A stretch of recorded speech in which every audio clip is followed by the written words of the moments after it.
getting big, for lack of a better way to say it, with a national retail chain that can give us that awesome brand exposure from a national retail standpoint, but also our online business is one of the big things that I'm looking for somebody to be able to just click buy now on the Sip Still Moon website and get that bottle delivered directly to them. I think it's going to be a huge bonus for us.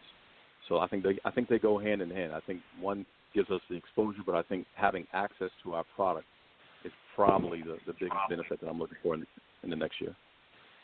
And do you think that, and this is for the two of you since that's who I've got on the line and everything, but do you see that yourselves both maintaining your 9-to-5 jobs, or are you hoping that at some point this business takes off to such a point that you can leave the 9-to-5 alone? And I know that you both enjoy your 9-to-5s, but do you hope to be able to leave the 9-to-5 and just be 100% entrepreneurs? I don't enjoy my 9-to-5 that much.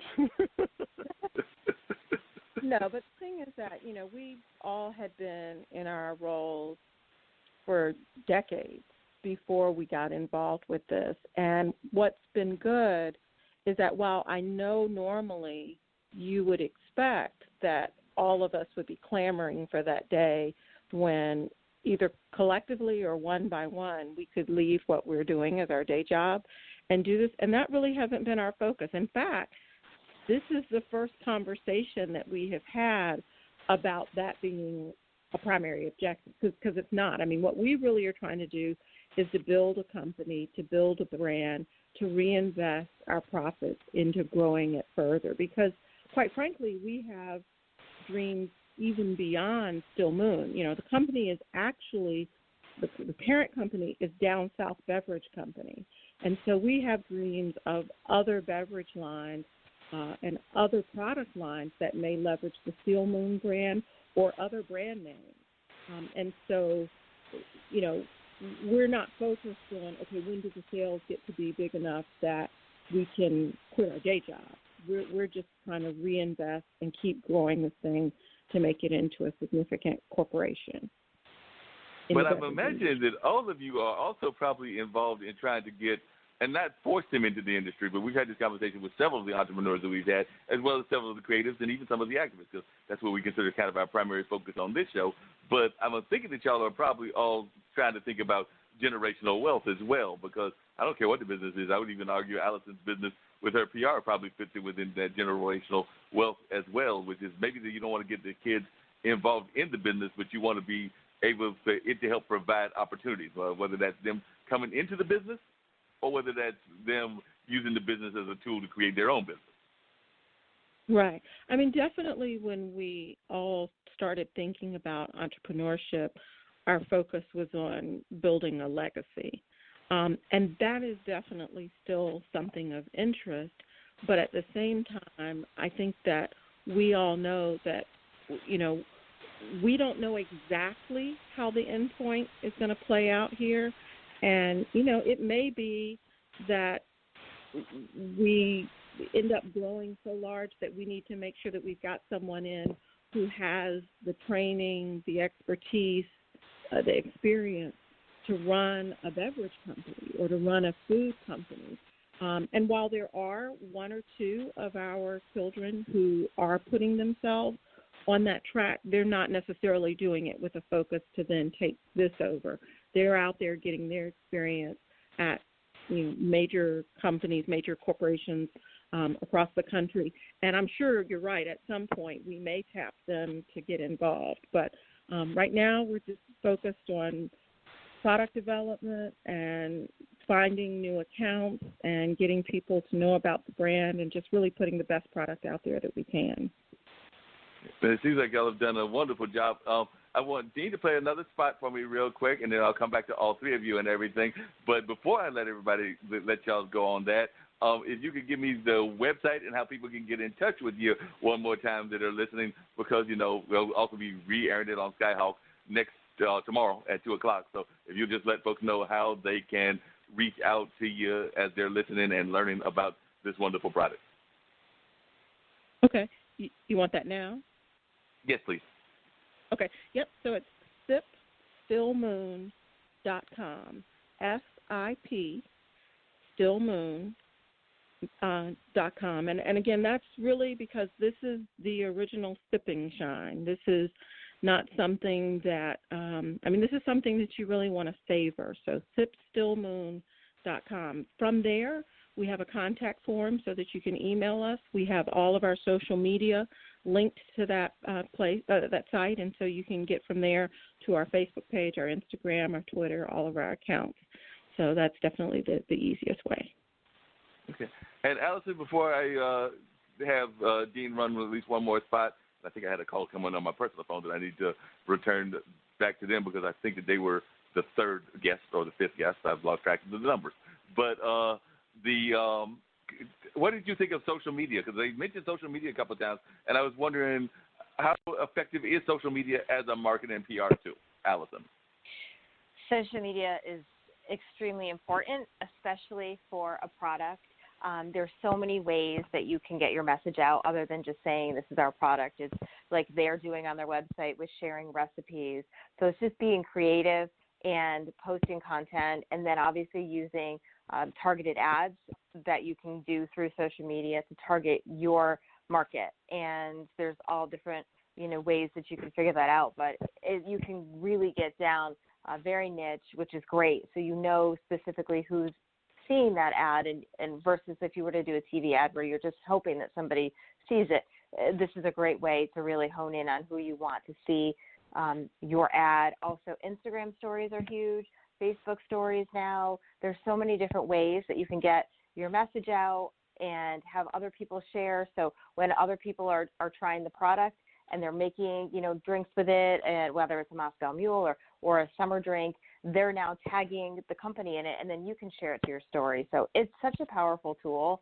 Every company obviously should have Instagram, Facebook, as well as Twitter, and they do. So they've got it up there, and I would just probably recommend maybe posting a little bit more often.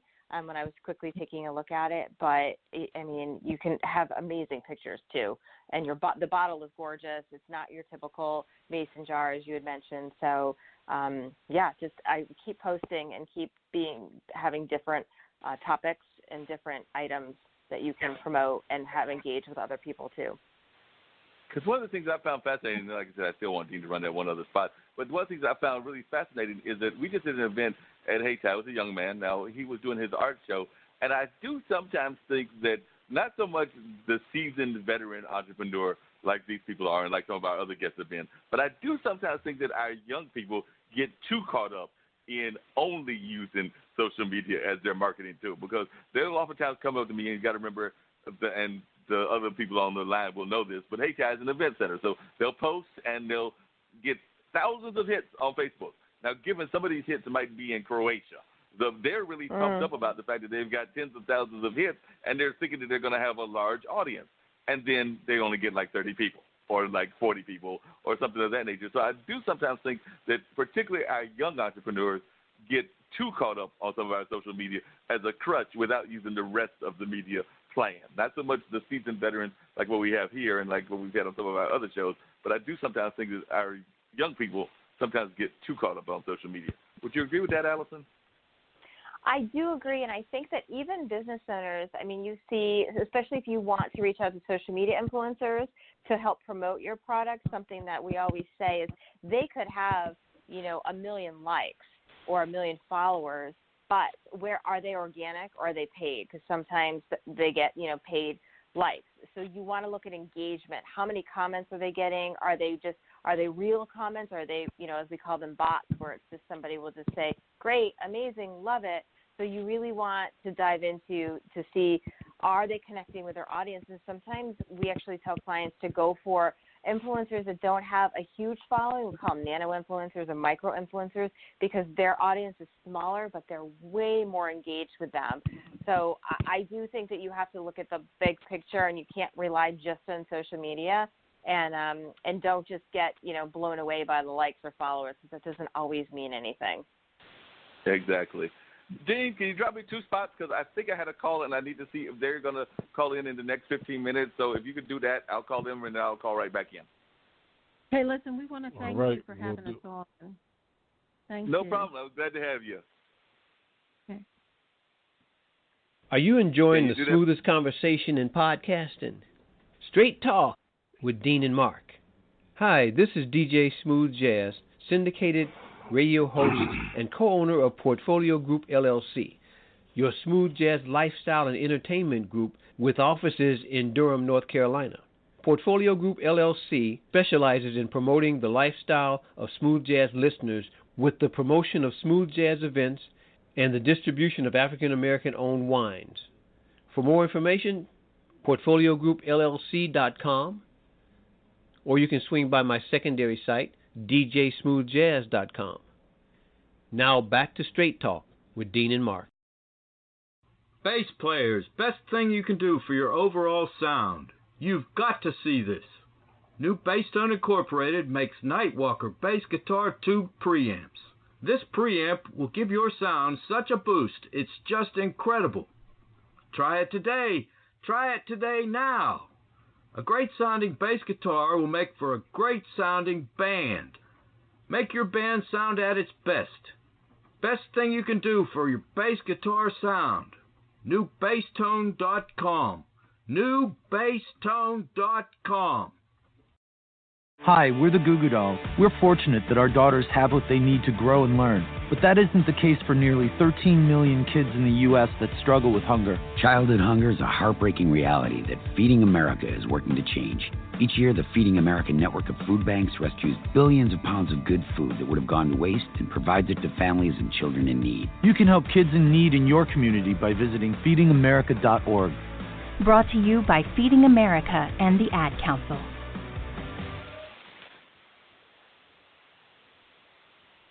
You back All there, right, Dean? we're back. Yeah, we are.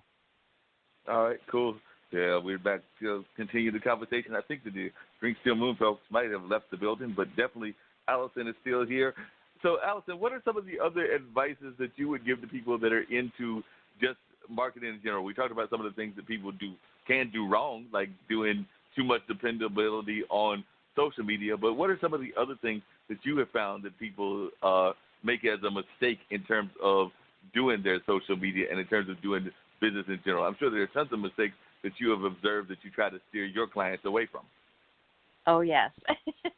One of the things that I think a lot of companies, and we all are, we all do it, is we try and sell too much, right? So social media, it's not really a place to sell. I think I read something where you're only really supposed to kind of like promote yourself or sell your product 10% of the time. The rest of the time, it just should be engaging. So, you can still talk about your product, but in a way that it doesn't come off as like, buy our sunscreen. It's the best sunscreen. It will do this. It will do that. You have to tell stories. Social media, just like PR, it's all about storytelling. People go on there because they want stories. They don't want to be sold. It's kind of the same thing. We tell people on LinkedIn all the time not to, immediately when you connect with somebody, don't just message them and say, hello, I do this. Can we set up an appointment? And, you have to get to know people and build that relationship. And that's the same thing with social media. If you have people who follow you, you want to connect with them, and you don't want to keep shoving it down their throat of why they should use your service, why they should buy your product. They'll figure it out themselves, and you want to add value. So if you are a wine company or your sunscreen company, give stories, show people, give testimonials, talk about, you don't always have to talk about yourself either. It could be, a Friday and just show your staff having, a fun on a Friday, or if it's a National Cake Day, show your team eating cake or ask people what's their favorite cake. It doesn't have to be anything about your brand as long as you're, follow what's trending. I would stay away from politics. A lot of companies will go there, and you really should not do that because it's just, you don't like to mix business with politics. Same thing with religion, unless you really want to take a stance on something and you're good with that, but we try and have people stay away from that. But have fun on social media. I think people get nervous about it and think too much about it. Make sure your branding is consistent as well. All of your logos and your colors and all of that matches your website. Simple things like that. And, if you can't do it yourself because you're really busy, see if you can get an intern or somebody that can perhaps post, a couple of times a day. I mean,